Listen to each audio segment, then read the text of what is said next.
Now, many of us have come here tonight because we're particularly concerned of the number of vaccines that have kept being added to this schedule. And now they've been mandated in a social services policy, not a public health policy. There's no legislation or any public health policy in Australia that mandates vaccines for the public. And the reason being that vaccine-created herd immunity was not responsible for controlling most infectious diseases in Australia. Now that is stated by Fiona Stanley, who was the director of this institute previously, and she was Australian of the Year. So I'll just read her quotes directly because this is going for the question. Fiona Stanley said that the rates of infectious diseases in Australia were very low from 1950 to 2000, and the majority of the fall in the under 5 mortality rates, that's 80%, had occurred by 1960, prior to the introduction and widespread use of the majority of vaccines. Now, just to be quite clear... Can you please ask your question? Yes, I'm asking. So, we've had the lecture, so I'll give you 30 seconds to ask your question. And she said that infectious deaths fell before widespread vaccination was implemented. So my question is, these comments apply particularly to all the vaccines that are brought into the schedule since 1985. Like herd immunity clearly, vaccine-created herd immunity clearly did not control hepatitis B, Haemophilus influenza B, pneumococcal, meningococcal, rotavirus, mumps, rubella, chickenpox and HPV. All of those vaccines have been brought in after the diseases were controlled through other measures, public health reforms. Okay, so your question So the question is, why have these vaccines been mandated in a social services policy when they were not necessary to reduce the deaths and illnesses from these diseases in Australia, and therefore there is no evidence that they can create herd immunity in the population? Okay, thank you for that question. Very good.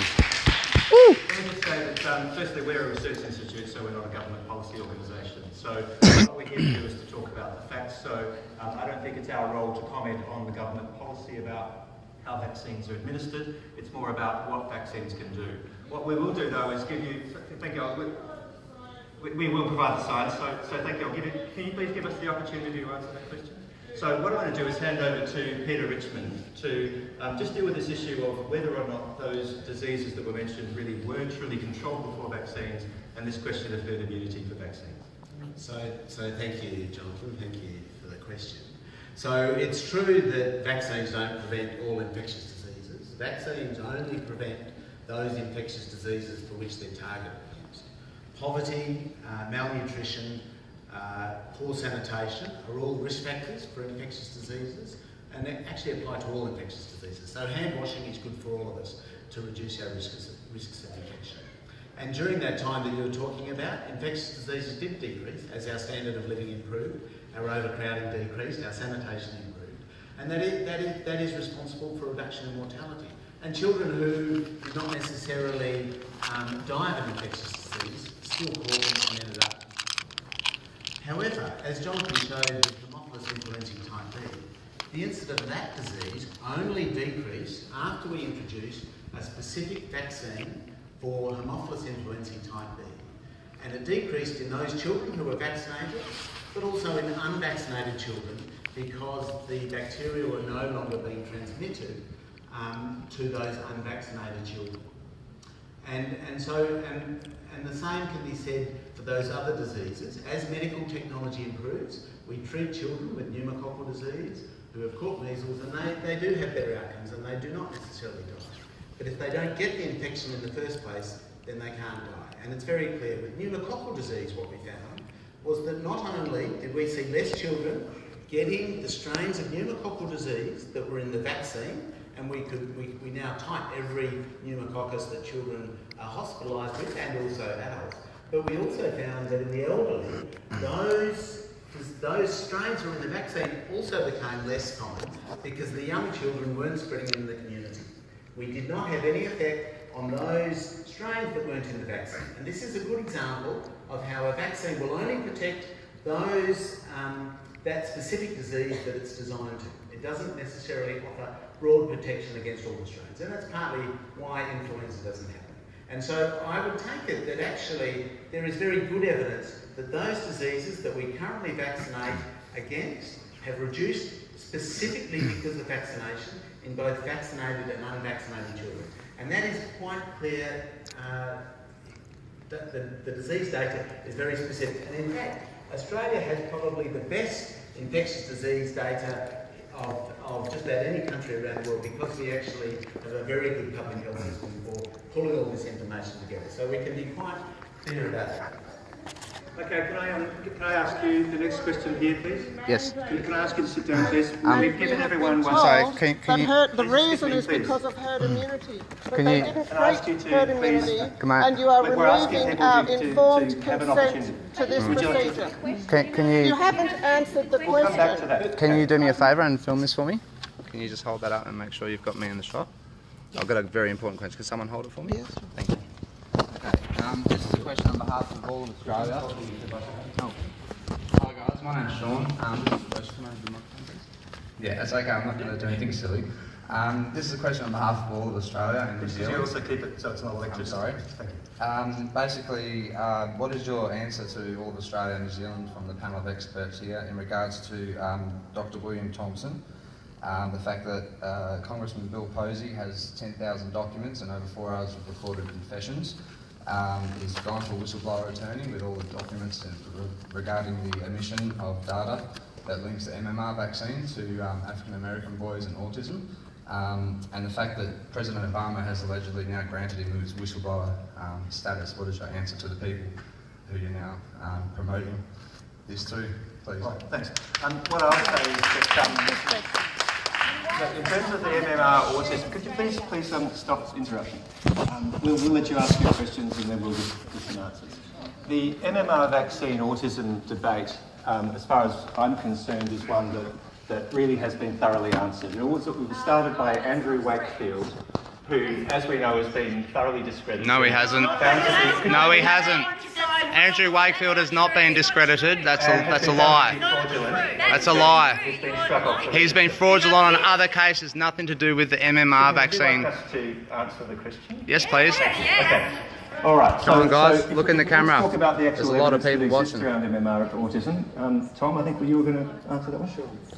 So, Hi, Tom. Sorry, what's your name, mate? Tom Snelling. Tom Snelling. So the question is relates, I think, to this film Vaxxed, which has been recently produced, and it'll be here soon. Is the Very soon. Film purports It's a documentary. to produce evidence that the Centre for Disease Control in the United States has tried to suppress information They have. about a relationship between autism and measles, mumps and rubella vaccine. Can you answer my question? Can you answer my question, though? I'm sorry, I'm just explaining the context for everyone else. Specifically in African American boys.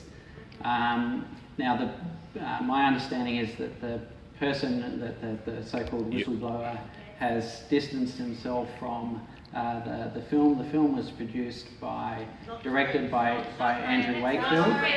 It was directed by Andrew Wakefield, who, as He's a Jonathan co-producer. correctly points out, was a gastroenterologist who in the 1990s did research and attempted to show a link between measles, mumps, rubella vaccination and autism, and a lot of you will be familiar with that story, that Andrew Wakefield was then found to have been guilty of academic misconduct, and he was actually deregistered from the medical licensing body in the United Kingdom because he acted fraudulently in not disclosing financial She knows it. conflict of interest He won't in even his look. research. What happened as a result of that research, which was done in a very small number...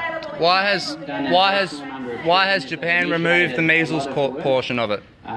From an including one study that was done in endangered children of over 500,000 children, and that study showed beyond any doubt that there is no relationship between measles, mumps, and rubella vaccine. That's not true. And autism. Why did Japan just find that to be untrue in their recent studies? There are a number of other studies that have been done, and results of those studies have been pulled together, and they collectively show that that measles, mumps, rubella vaccine isn't associated with autism. So then the question is, what does cause autism? And that is... That wasn't a question. And that is who asked that question? Of active research, including by researchers at this institute. Wow. What we do know is that autism is a complex disease. In fact, it's almost certainly more than one disease. But what we do know is that by far the strongest factor which plays into autism is genetics. So if you But let's find out then. Let's find out if it's genetics. Let's find out if it's vaccines. Let's get to the truth. We want the truth. Autism, then your identical twin is 50 to 80% likely to have autism, whereas if you have a twin who is not an identical twin, then the risk is very much lower. Are you guys vaccinated? Your kids vaccinated? The genes that you were born with are very important. There are probably some environmental That's right. as well. And we're actively looking into those environmental factors, but there's no... You're wasting your breath. Answer my question. Answer our question. There's probably no... People here who... Just hold on a second, Tom. There are people here who would like to hear us answer a question. So, can you please... I will give you the opportunity to ask a question. It will be answered. I would like you please to pay the respect for everybody in the audience to allow those questions to be answered. Have you finished, Tom? Only to say that there's probably no environmental factor that's been studied as intensively as vaccination. It has not. It's about one of the Where are only the things studies? that we can say doesn't, Where are the doesn't, conclusive studies cause, for safety and efficacy? Thank you. Over here. I'm Christine, I'm a midwife, and I'd just like to know if there's any latest research on the efficacy of the newborn hepatitis B vaccine that's given within the first 2 hours.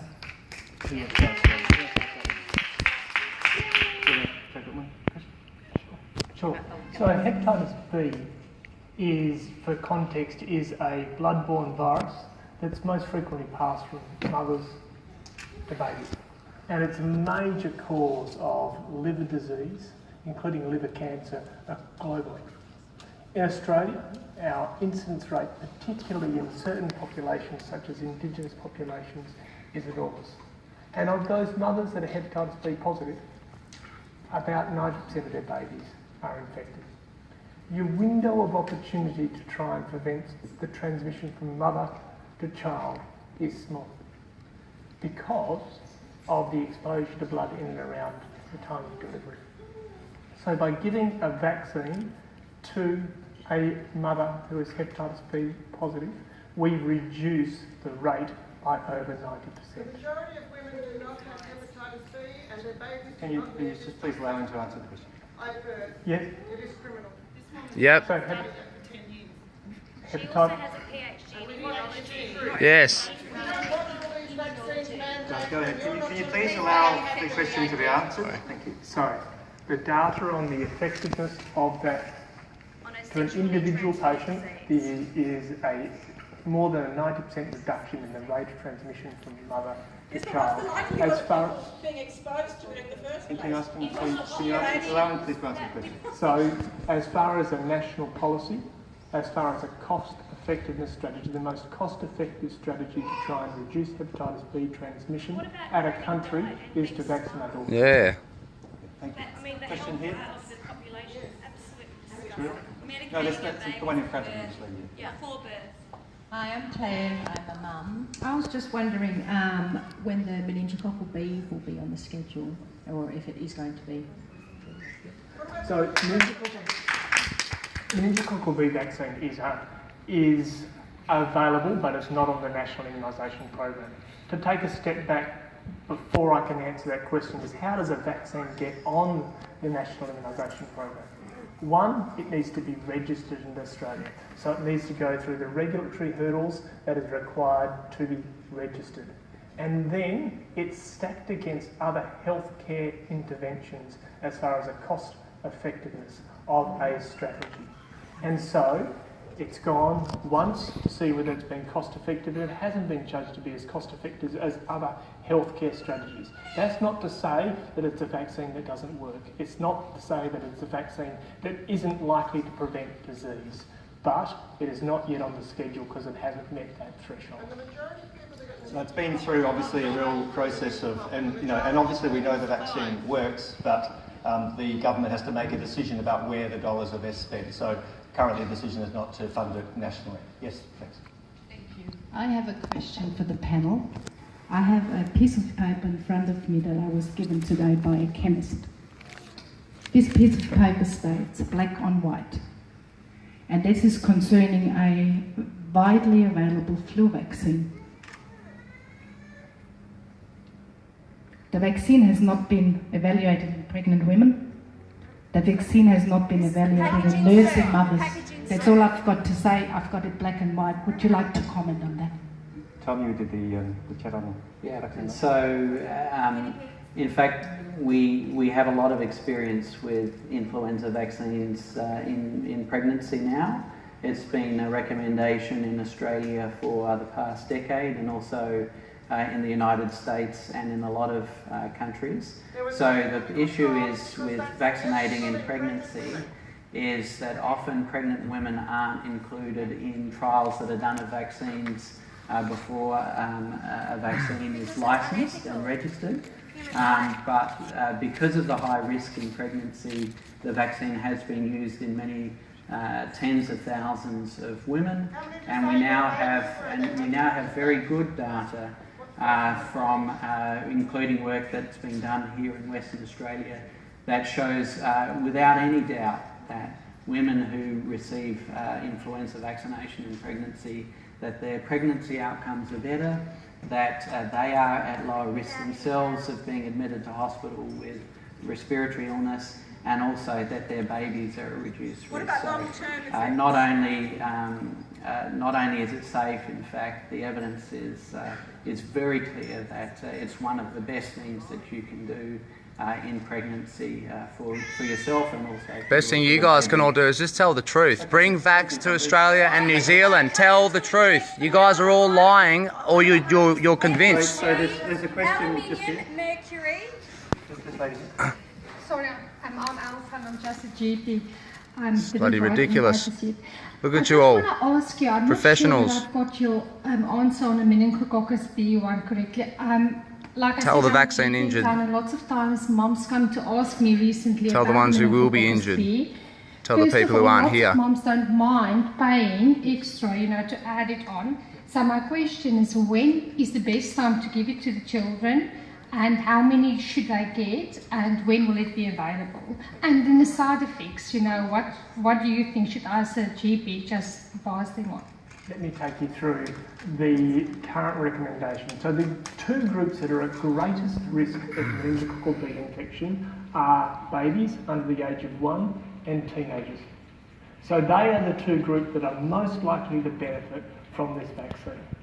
The best data we've got so far demonstrate or suggests that we could reduce the amount of disease in those groups by about 70%. What are the side effects? It is quite a locally reactogenic vaccine, so a sore arm is pretty common on this vaccine, and so that's why we do routinely recommend using paracetamol in and around those vaccines. The number of doses varies between 3 and 2 depending on the age group, and I can probably provide some resources to you later specifically about that. Yep. My name's Greg and I'm from a regional area. Chris has answered some of my questions already. First of all, I'd like to say I'm definitely not against vaccines. I think they've obviously shown they've saved millions of people. But my son had an adverse reaction to the flu vac in March 2010 at 14 months old, which I have read because was an overstimulation of his immune system. He had 2 feeble convulsions and was admitted to hospital. In October 2015, at 6 years and 8 months old, he was diagnosed with leukemia, AAL T-cell. It seems to me that any medical expert, scientist in the vaccination field, or the everyday mother or father, seem not to be taken seriously or mocked if they talk against... Yeah, too bloody right. Against vaccination. It seems people get concerned that this will affect other vaccination programs. In 2010, my partner rang the health line, spoke to doctors, the local health nurse, yet everybody said this could not be a reaction to the flu vac. In this time, we as parents have never received a phone call, an email, or from anybody in the medical fraternity or from CSL. You will be heard, mate. My question to the panel, do they think this is good enough on the follow-up if there is a problem with the vaccines? And probably my major question would be, do they think that there could be any correlation between my son's febrile convulsion from the flu vac in 2010 and him contracting leukemia in October 2015? Yeah. Just to address the initial issue about the febrile convulsions after the CSL influenza vaccine. So we now do understand what caused that problem, and it related to the way that CSL manufactured their particular manufacturing process, and that the strains that were contained within the vaccine weren't sufficiently split, and the inside parts of the virus, what we call RNA, and the fat in the virus wasn't sufficiently taken out, so the immune system reacted as though it was seeing the influenza virus. And we know that a whole virus vaccine, or the whole virus as an infection, it can cause high fevers and febrile convulsions. And there's no doubt that the febrile convulsions in your child were due to the vaccine if they occurred within a 24-hour period. Generally, that was within 6 hours with the onset of the fever. And I don't know if that's so they released unsafe vaccines, and it injured his child, and so many others. And it is right. We know that 50% of young children under the age of 5 who received the CSL flu vaccine had high fevers, and approximately 1% was similar to your son and had febrile convulsions. And you're right, initially people were not aware that was related to the vaccine, and we now have changed the way we, number one, look at the safety of every time the flu vaccine is released in children. We have a much more active way of looking for that. And certainly we offered in our clinic here at PMH to actually follow up children who had febrile convulsions after the vaccines, to provide parents with advice about subsequent vaccines. And we had a number of people where that was the case. For whatever reason, you were not offered one, and I apologise on behalf of the health system because we would have gladly provided that advice. And what we've found is that actually other vaccines that these children received were not likely to cause febrile convulsions in those children, but they did have febrile convulsions with other viral illnesses both before and after they had those. So potentially we know that, again, febrile convulsions is a developmental issue that occurs in young children when they have a very high fever. And in that particular case... Yeah, because we only have a voluntary reporting system here in Australia. Excuse me, can I just answer the question, please? You want to answer a question now? We've changed the system so that actually it doesn't have to be a doctor that reports an adverse reaction to vaccine. Now, as a parent, you can log on to the WA Vaccine Safety Surveillance website, register your adverse reaction. It's reviewed by a nurse and by medical staff, and you're offered an appointment, either a telephone appointment if you're in the country, or a physical appointment to discuss issues that you have with your child. So now the system has changed, and I agree. I think in that case it showed we had flaws in our system, and we certainly have done everything we can to address that. Okay, thank you. Just keep talking. Yeah, so this is what we would call an active surveillance system. We actually follow up. In terms of what you're really concerned about, which is the leukemia. Now, the studies that have been done looking at the relationships of vaccines to leukemia have not found any specific relationship between the receipt of vaccines and the development of leukemia. And in fact, the research, and again, here at the Telethon Kids Institute, we are doing research to look at what causes vaccines. And there's all the researchers out there. What are you doing research for? There's so much there already. That's because we want to get the best. What are we evidence waiting to for? Answer parents like this. And in fact, And how many others need to suffer what it appears is while we wait? Is that the leukemia probably actually starts very early in baby's development. So probably in that first year of life, that, and sometimes even some cases it can be seen to be starting as soon as the baby's born. So we see rare cases of congenital leukemia, but actually. Isn't it science's job to continue to understand? So to answer your question, I think it is unlikely that those two things are related. We have a question up. We're not going away, guys. Get used to it. We're going to be everywhere. We are But that's okay. everywhere. I understand you feel very strongly. So we've got No, not just me. Millions, billions. Good evening. Firstly, I'd just like to say that Professor John Walker-Smith, who carried out research with Andy Wakefield into MMR research, won his battle against being struck off the medical register in March 2012. So I think that's quite important to note. Yes, my thank question you. is, I've got the vaccination, the National Immunisation Program schedule here in front of me. I'm just looking at it. Now, I've looked at some of the packet inserts supplied with the vaccine inserts. Now, these vaccines contain a combination of MSG, polysorbate 20, polysorbate 80, thimerosal, formaldehyde, aborted fetal cell lines, and other ingredients. Now, what safety studies have been carried out for the entire immunisation schedule, that is, the combined total of all the vaccines? What long-term safety studies have been done in regards to this? Where are they? And 25 Answer that one. of mercury. Can you believe that, Chris? Thimerosal. It's more than the adults allowed in their system. So the question is really related to... The question really is related to additives and what else is in the vaccine. So let me take you through that. So to produce a vaccine, sometimes you do need to add more than the protein of the live virus to a vaccine to make it sterile over the long period of time. The other component that sometimes is added to vaccines is to try and boost the immune system. There's two frequent additives, and I'll touch on those in turn, but the first one I want to deal with is thimerosal. Thimerosal is a mercury compound that used to be included in vaccines and is still included in some vaccines. The most important thing about that is it is not included in vaccines that are used in Australian children at the moment. Aluminium is? MSG? Let me get to aluminium. No, parents need to be aware. Let me get to aluminium. It's in the flu vaccine, that's right. So let me get to aluminium.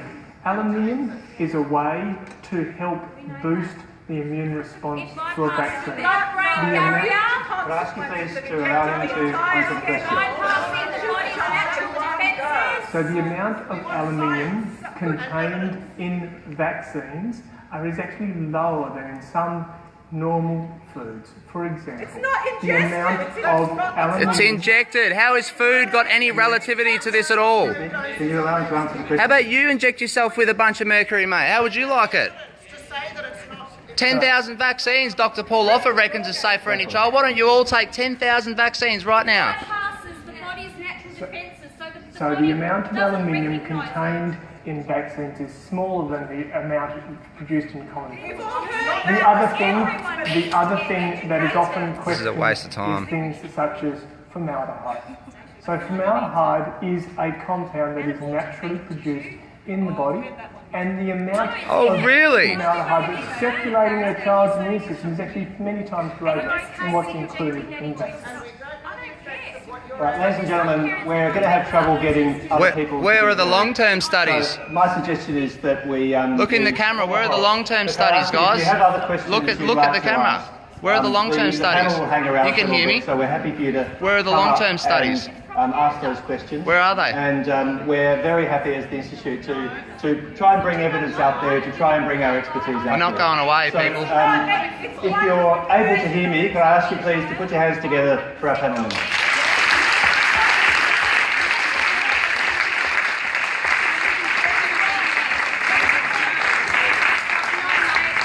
I'm not making my child victim. Who wants to exercise Have you guys got anything? You guys got anything to say? I hope you feel better informed. Sorry? Have you got anything to say? Have we got anything to say for the Vax team, for Australia, for New Zealand? Have we got anything? Say that vaccines have saved more lives than any other medical intervention. Yeah, what's your name, mate? Sorry? Jonathan Karapetis. What's your name, doctor? I've told you before, it's Tom Snelling. Okay, thanks, mate. And what's your name, sorry? Ashley Bolton, is it? Thanks for your time. Have you got anything to say to the Vax team in Australia, New Zealand, about the CDC whistleblower or anything like that? No?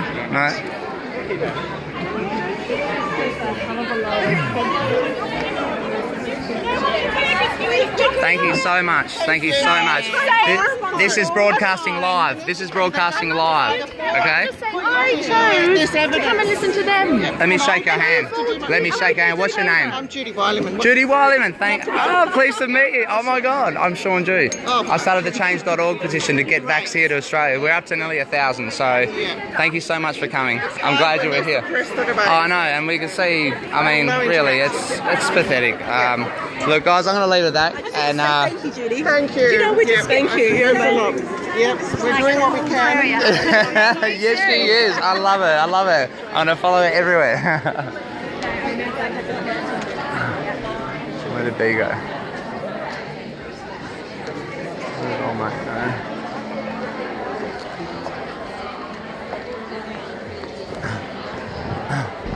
Good on you, mate. Thanks for saying that. Oh, you're not on camera? No worries. Are you allowed to be on camera? Thank you. Sorry? Are you allowed to be on No. camera? Can I get any statements from you? No? No. Can I get a statement for you at all? Just to protect my privacy. Yeah? Can I get a little statement for something that the people would want to hear, just from your... something? Give me something to close it off. I think that the health department, both state and federal, is in absolute denial about the potential adverse reactions of vaccines. Mm-hmm. There's no vaccine injury compensation scheme, and parents whose children have been adversely affected by vaccines really have no recourse whatsoever. So that needs to change. It's fundamentally wrong. The government is looking at, or has introduced, a no jab, no pay policy, which discriminates against people on low incomes, people who are basically forced to submit their children to vaccines under the guise of being able to access government benefits, which is really it's a violation of the Nuremberg Code, because parents are not able to provide informed consent without being put under some sort of duress, namely being a financial duress. If you don't get your vaccinations up to date, you don't get your money, and that's wrong. We live in a democracy, not in a fascist regime. However, one would believe that we're living in a fascist regime the way that the government's carrying on. So I think that fundamentally needs to change. Absolutely. Thank you so much for that. Thank you very much. And we're not going away, guys. This is just a very caring gentleman who prefers to remain anonymous. So please, guys, share this, send it viral, send it out there. Let Australia know we're here for everyone. All the vaccine injured people don't need to be quiet anymore. Speak up. They know we're here. We're not going away. So keep it up, Australia. Talk again soon.